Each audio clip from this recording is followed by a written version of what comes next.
Minsan ang puso'y nagiging saksi sa laban na tila wala ng patutunguhan. Sa kabila ng sakit at mga hakbang palayo, ang damdamin ay palaging bumabalik, hinahanap ang init kahit napapaso.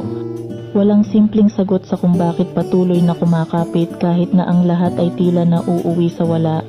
Ito ang kwento ng isang pag-ibig na hindi madaling bitawan, kahit pa ang bawat hakbang ay puno ng pasakit. Sa gitna ng pagdududa at pag-asa, ang puso'y nag-aalangan, ngunit hindi kayang lumisan.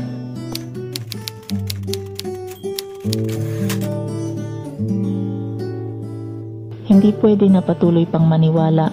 Walang kwenta kung wala nang nakukuha. Mabuti pang hanggat kaya pa ng maaga, lumayo na lang at wag nang magpakita.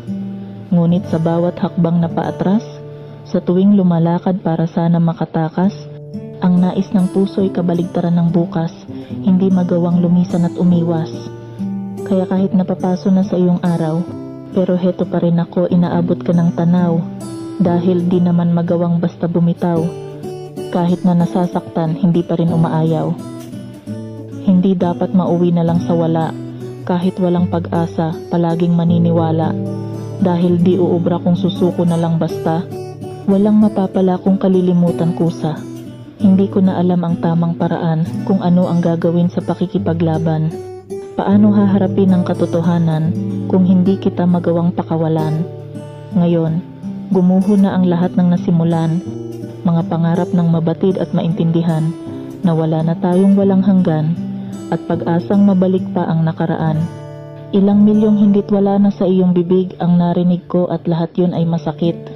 Pero heto pa rin ako, sige lang sa pagkapit, nasasaktan man, ikaw pa rin ang iniibig.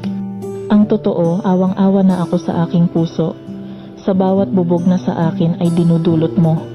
Pero di ko pa rin talaga kayang huminto na hindi umibig sa'yo kahit ubos na ako.